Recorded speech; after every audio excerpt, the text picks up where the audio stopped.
Welcome back नाज़रीन। बातचीत कर रहे हैं हम अमेरिकन इलेक्शन और पाकिस्तान के अंदरूनी इशूज़ और चैलेंजेस के हवाले से भी हमारे साथ सेनेटर अब नेशनल असम्बली के मेंबर हैं साहिर कामरान साहबा और राजा कमरुल इस्लाम साहब नून लीग के रुकन कौमी असम्बली और बैरिस्टर तैमूर मलिक हैं पाकिस्तान तहरीक इंसाफ के रहनुमा।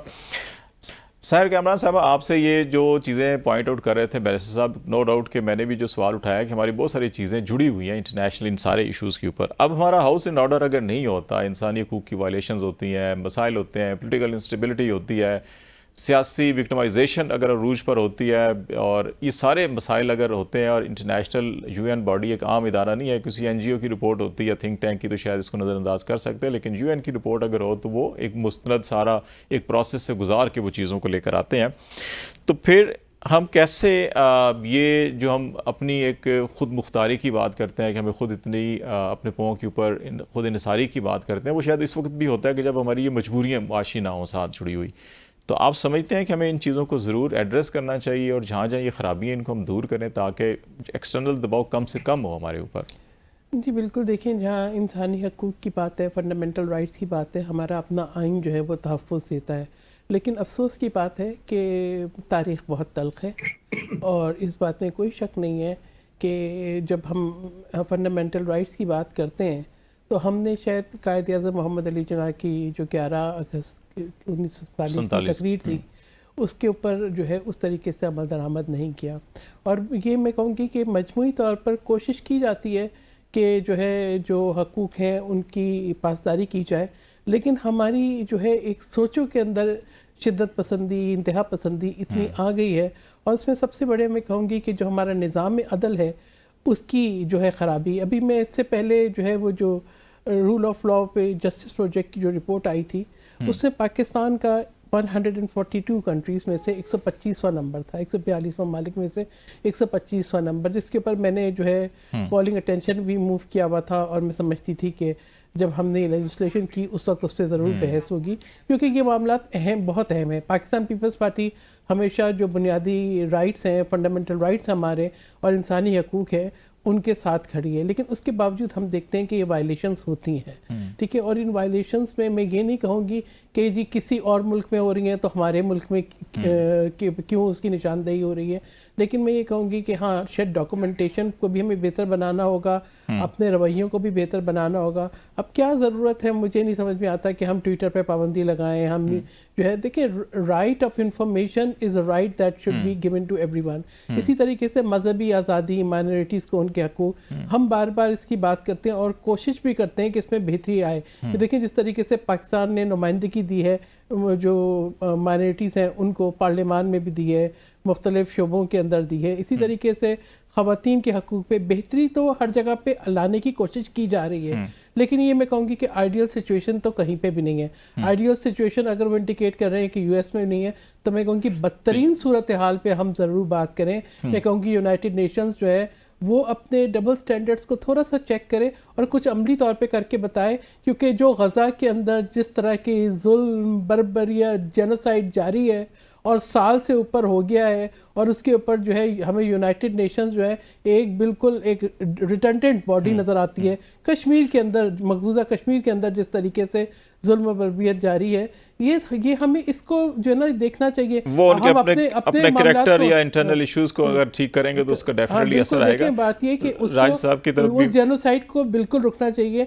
और दूसरा जो है मैं ये कहूँगी कि देखें, बात ये कि अब ये सोच हमें निकालनी पड़ेगी कि एक सुपर पावर है, दुनिया अब मल्टीपोलैरिटी की तरफ जा रही है, ठीक है। इट्स अ मल्टीपोलर वर्ल्ड और ये अब सामने है, ये आया है, अब इसको इससे आंखें चुराई नहीं जा सकती।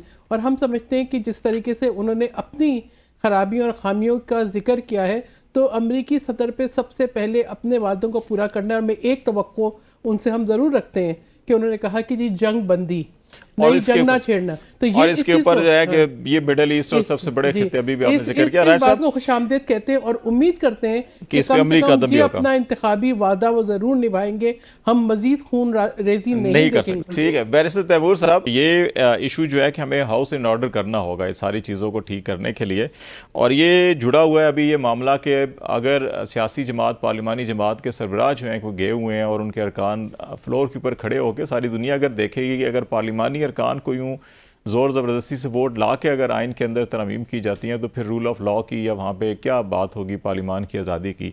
तो ये ऑप्टिक्स हम ठीक नहीं कर सकते। देखें, हमें हर चीज़ की बिल्कुल बेहतरी करनी चाहिए, हमें अपना निज़ाम बेहतर करना चाहिए, हमें जो पाकिस्तान में टॉलरेंस है वो भी लेके आनी चाहिए, और हमें अपने वो कहते हैं कि it's the economy which matters. So हमारे अवाम के मसाइल जो हैं वो इस वक्त रोटी रोज़ी के हैं, खुराक के हैं, और उसके बाद इंतहा पसंदी की शिद्दत से बचने के हैं। तो वो इंतहा पसंदी जिस तरह की भी हो, और जो आप सारी आज बात कर रहे हैं शो के अंदर, वो चाहे हम ह्यूमन राइट्स रिपोर्ट्स की बात करें, चाहे अब GSP प्लस की बात करें, तो ये सारी चीज़ें इनसे लिंक्ड हैं। हमें तिजारत की तरफ फोकस करना है। अब आपने एक और बात अहम की कि ये सारी चीज़ में अभी तो UN की रिपोर्ट ने बात की है ब्लास्फेमी रिलेटेड लॉज की और माइनॉरिटीज़ की, लेकिन बिल्कुल आपके मुल्क के अंदर जब पॉलिटिकल इंस्टेबिलिटी रहेगी, हज़ारों सियासी वर्कर्स जो हैं वो सिर्फ एहतजाज के लिए निकलने के ऊपर या जलसे की तरफ जाने के लिए गिरफ्तार हो जाएंगे 1 महीने के अंदर, जिस तरह पिछले महीने अक्टूबर में हुआ, तो फिर ये मामलात आगे कैसे चलेंगे?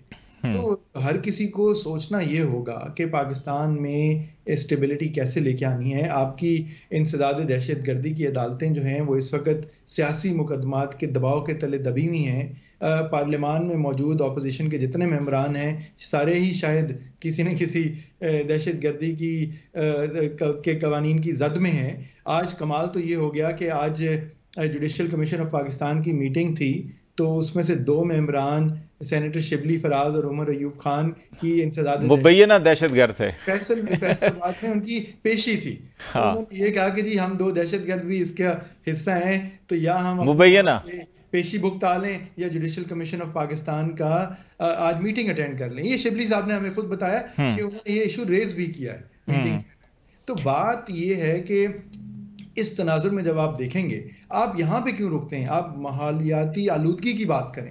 देखिए, मेरा तो आबाई घर हल्का जो है वो मुल्तान है, बाकी महवर सियासत लाहौर है, फिर इस्लामाबाद। मुल्तान और लाहौर इस वक्त बदतरीन माहौलियाती आलूदगी में फंसे हुए हैं। हमारा क्लाइमेट चेंज का हमें ग्राउंड जीरो कहा जाता है पिछले कई साल से। हमने उस बारे में क्या किया है? करना चाहिए। बिल्कुल, मैं जरा राज साहब की तरफ भी चलता हूँ। मतलब ये चीजें सब देखने की हैं। राज साहब आपकी तरफ भी आ जाते हैं। बेसिकली अभी जो बैरिस्टर तैमूर साहब कह रहे थे, पहले मैडम सहर कामरान साहब ने भी जो कुछ कहा कि हमारे कुछ ऑप्टिक्स ऐसे होते हैं कि जो हम खुद जो इदारे जिनको मजबूत देखना चाहते हैं, पार्लियामेंट जो है वो आइन साजी का उसको बिल्कुल हक का इख्तियार है, उसकी ड्यूटी है, बल्कि ये तरमीम भी ज़रूरत होती है, करनी चाहिए, कवानीन बनाने चाहिए। लेकिन जिस अंदाज में काम किया जाता है वो शायद ऐसे हो जाते हैं कि जो वो पार्लियामान के लिए खुद जो है कि वो धब्बे बन जाते हैं। अभी अख्तर मेंगल साहब जो शिकवा गिला करके प्रेस कॉन्फ्रेंस भी करते रहे, अब सुप्रीम कोर्ट भी चले गए हैं। और फिर हम अगर जजेस की तादाद के हवाले से भी अच्छी बात है, केसेस ख़त्म होने चाहिए, लेकिन अगर 1 अरब 40 करोड़ की आबादी है, इंडिया की 33 जजेस हैं सुप्रीम कोर्ट के, और वहाँ पे अभी मैंने आज लेटेस्ट डाटा देखा है कि 82,500 केसेस हैं जो पेंडिंग है। हमारे यहाँ जो है वो 50,000 केसेस हैं और 59 और 100 है 91 और ये 25 करोड़ की आबादी, और हमने इंडिया से भी ज़्यादा अपने जजेस कर लिए हैं। और इसके ऊपर अब अखराजात क्या होंगे क्या नहीं होंगे, और कोर्ट खुद ये कह रही है कि हम तो अगले 6 महीनों में केसेस यहाँ तक ला सकते हैं। उन्होंने अपना केस मैनेजमेंट प्लान भी बनाया हुआ है। तो वो जो एक इंप्रेशन जाता है कि नहीं शायद हम सियासी मकासद के लिए सारा कुछ कर रहे हैं, फलाह बहबूद के लिए नहीं कर रहे, तो ये इसको नहीं हम ख़त्म कर सकते किसी। लेकिन दुनिया में कहीं भी जजेस का कोई ऐसा स्केल नहीं है कि हम उसे कंपेयर करें कि 1:2 इतने जजेस होने चाहिए। हर मुल्क के अपने हालात हैं। इंडिया की जो सुपीरियर अपना ये जो लोअर जुडिशरी है, इसके मामलात जो हैं वो हमसे बहुत ज़्यादा बेहतर हैं, उनके स्टैटिस्टिक्स बताते हैं, और उसकी वजह से शायद वहाँ तक उनके केसेस ऊपर नहीं पहुँचते। हमारे तो बहुत से केसेस इनिशिएट ही यहाँ से होते थे। लेकिन ये कोई ऐसा हार्ड एंड फास्ट रूल नहीं है कि आप करोड़ों से उसको ज़र्ब दे के वो कहें। आप देखें कि वो कम जजेस हैं लेकिन उनके केसेस कुल 85,000, उसी 85,000 को 1 अरब से ज्यादा आबादी के साथ अगर आप 81,000 को कंपेयर करेंगे तो फिर यही लॉजिक जो है ये उलट हो जाएगी। वो केस मैनेजमेंट बिल्कुल मैं आपसे इत्तेफाक करता हूँ कि ऑप्टिक्स जो है ये बहुत इंपॉर्टेंट होते हैं, और ऑप्टिक्स न सिर्फ लोगों के जहन में प्री कंसीव्ड होते हैं बल्कि बहुत से बनाए भी जाते हैं। मसलन आजकल के दौर में, इस दौर में वो जो रात की तारीकी में, रात के अंधेरे में, या इतवार की छुट्टी वाले दिन, मतलब ये चीजें कोई इतनी इंपॉर्टेंट नहीं है, लेकिन बहरहाल उन ऑप्टिक्स को मद्देनजर रखते हुए उन चीजों को अवॉइड करना चाहिए। यानी वही कानून, असेंबलियों के अक्सर इजलास जो है वो शाम को शुरू होते हैं और रात को 9-10 बजे खत्म हो जाते हैं। बिल्कुल नेशनल असेंबली के खत्म होते हैं। कभी ताखीर का भी शिकार हो जाते हैं बजट के मामलात में या किसी जगह जब एजेंडा होता है, लेकिन उसको उस जगह पे कहना, यानी वो जो है आपने जिस ऑप्टिक्स की बात की वो कई दफा डिलिबरेट भी होते हैं, लेकिन बहरहाल ये बात दुरुस्त है कि उनसे अवॉइड करना चाहिए, चाहे वो पार्लियामेंट हो, चाहे वो हो, कि जब पता है कि लोगों के जहन में ये वाले ख्यालात हैं। मसलन रात की तारीकी, वो जो है रात वाली बात, ये हमारे सोसाइटी से निकलते निकलेगी ना। अब जब से ये बिजली आई और उसके बाद जो हालात हुए, तो उसमें रात और दिन का फर्क नहीं है।